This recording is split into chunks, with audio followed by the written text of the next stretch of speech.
The concept of honor is synonymous to a quick death. Larsa Essinel, Dragon Assassin.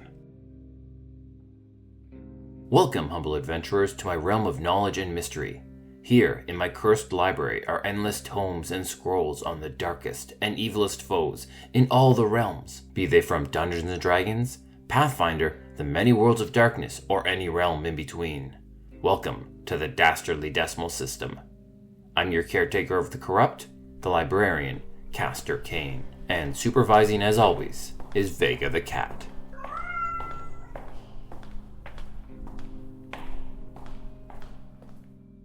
I am looking for the assistance of one Castor Cain. That is I. Who might you be? I am Lieutenant Lamont Rivermark. I am the leader of Black Spear Company. A pleasure to meet you. How may I be of assistance? I find myself readying to battle a dragon. Oh, that's no easy task. We are looking for an expert in the field of worms. One name keeps coming across our desk, but I need to know if she is trustworthy. What's her name? Larsa Essinel. That is a dangerous name indeed. For this story, I think I will brew a pot of black dragon tea. It's an oolong tea that is produced by first withering the leaves under the strong sun. So take a seat, Mr. Rivermark, have a cup, and join Vega and I as we talk about Larsa Essinel, the Dragon Assassin.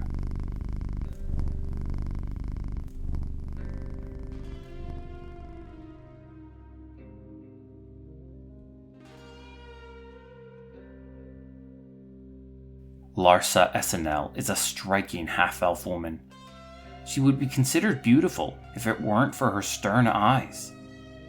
She has a hate-filled gaze that makes all but the most callous look away. She was a fair-skinned elf with magical blonde hair, but years of combat and hunting had scarred and marred her elven flesh. After each dragon kill, she takes the worm's fresh blood and uses it to dye her hair, making it shockingly red. She is most visibly known for her black dragoncraft armor. This ornate studded leather has been molded and scaled to look like the black dragon who she killed to make it. She wields a masterwork longsword and a magical dragonbane's bow. Known as a dragon stalker, Larsa has the ability to hunt and prey on dragons. She can hide her scent, attack with a sneak attack, but only on dragons, and can even attack a dragon while bypassing its natural armor. She has a small array of spells at her disposal, and a litany of skills and favored enemies, all put towards hunting and killing dragons, regardless of the color.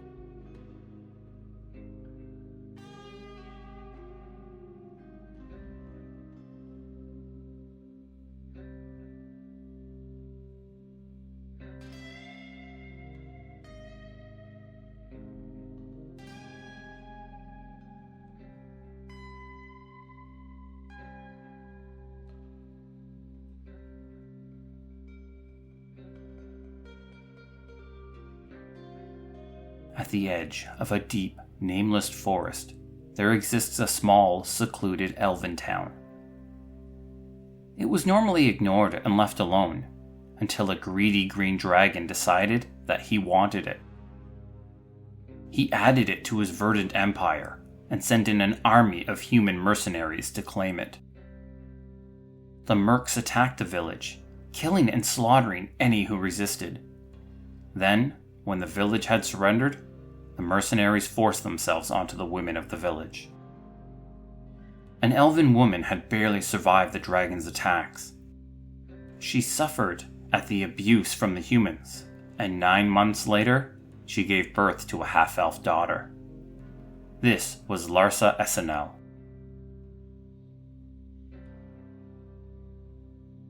Larsa was raised by a broken and resentful mother. One who, every time she looked at her half-human daughter, was reminded of the man who assaulted her. She was mocked by the human warriors for her elven blood, and despised by the elves for her human heritage. Larsa was desperate to leave, to flee the village, but that was impossible. The green dragon had declared that any with elven blood were slaves to the humans. So Larsa and the rest of the elves suffered for years. Years upon years of brutal treatment from both the humans and the dragon had toughened Larsa up. She was faster, stronger, and rarely flinched at those all too common beatings. The abuse had also left her cold and full of hate. Finally, as she reached adulthood, the day arrived. Larsa tried to escape one more time, killing numerous guards in the process. It was a bloody escape, but that mattered little to her because it was a successful one. For the first time in her life, Larsa Essinel was free. She had no abusive humans or violent dragons to control her. She could do what she wished, and no one could tell her no. She was free. With sinister glee, she fled out into the world.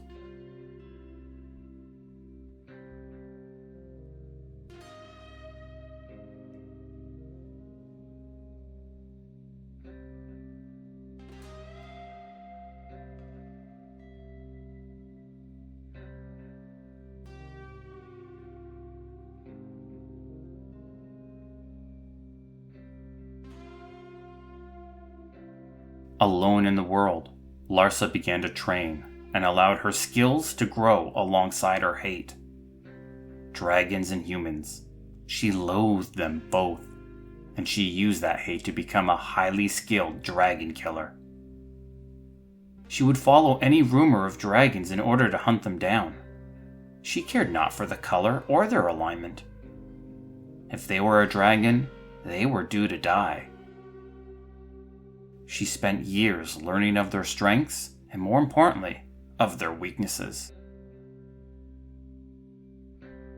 One of her earliest hunts led her to the lair of a recently slain black dragon.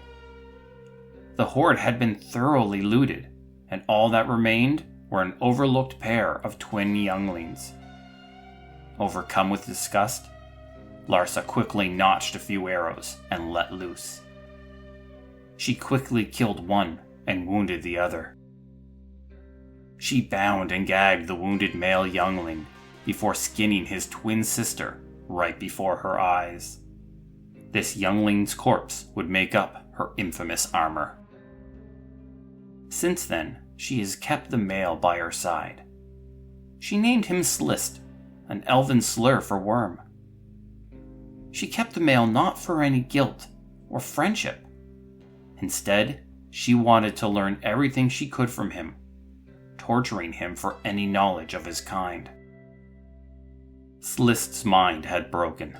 He was a half-crazed youngling who despised Larsa with every inch of his fiber. Yet he obeys her commands out of fear. Larsa takes every opportunity to remind him that if he disobeys her, he will be skinned and reunited with his sister, added to her armor.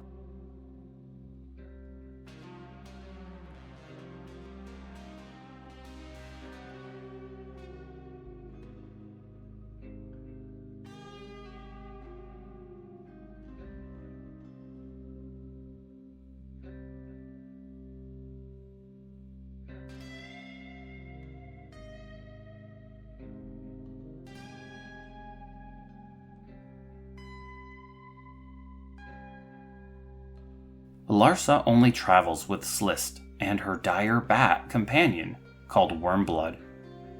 That being said, she is not suicidal. She had been known to search out heroes when the kill is too great to do on her own. As a well-known dragon assassin, with countless dragon kills under her belt, there are few more potent allies to have than Larsa. There is also few who care so little about her allies' survival. When she hunts alone, Larsa first gets any information she can. Then she will sneak into the lair and attack from the shadows. Her first shots would send younglings into the air, only for her to mount Wormblood and overtake them with her companion's flight speed. It's against the older dragons that Larsa seeks help. She woos these heroes with a horde's worth of payment and tales of honor and fame. She talks about fighting side by side with them, but this is the farthest from the truth. She will let her temporary allies go first, allowing them to be vanguard as she attacks from the shadows. While her companions get slaughtered, she lands numerous powerful attacks with her bow. When the dragon is dead, Larsa will pay what she owes, but only to the survivors, keeping the dead party members' shares to herself. Then she will depart from the party, leaving the survivors to deal with her dead, as she pursues her next kill.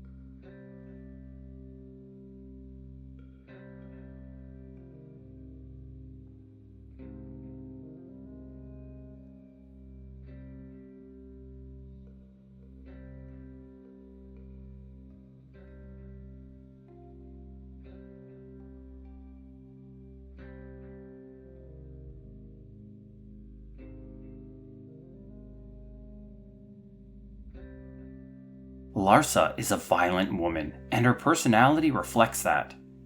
She is antisocial, ironically preferring the companionship of Sliss. Most humanoids find her cold, sadistic, and unnerving. But the trait that scares most off is her desire for the kill.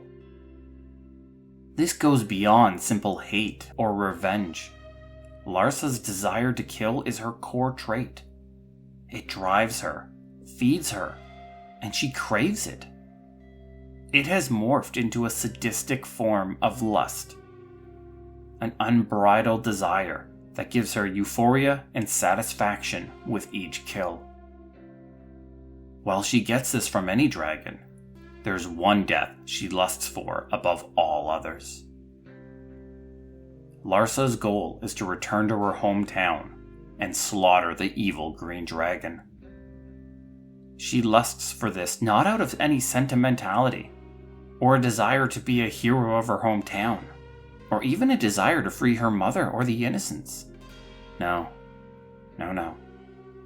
Larsa lusts for this kill in order to see the dragon cower before her, as she did many times to it. Larsa has killed numerous dragons, even good ones. She has even slain goodly gold dragons and the paladin-esque silvers. To her, there is no difference. A dragon is a dragon, and they all deserve to die. Hate has blinded her to any other truth.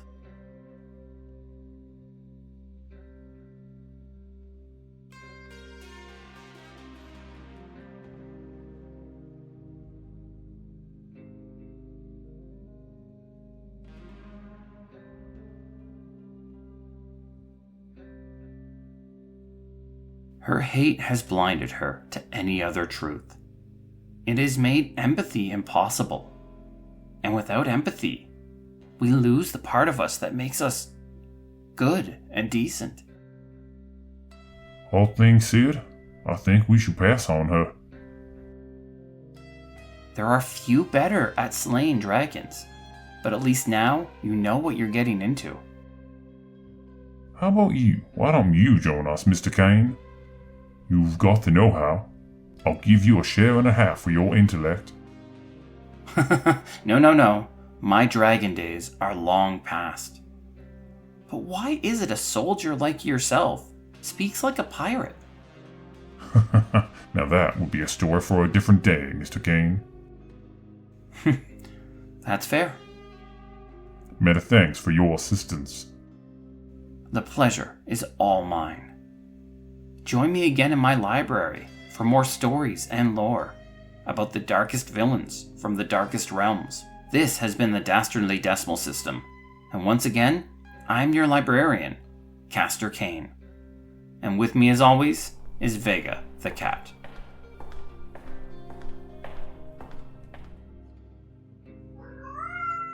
I am not. I just don't adventure anymore. It's not because I'm afraid. I don't even think back to those days anymore. Well, ain't that a shame? 'Cause I think of you all the time. Don't forget me, Castor Cain, because I will always be looking for you.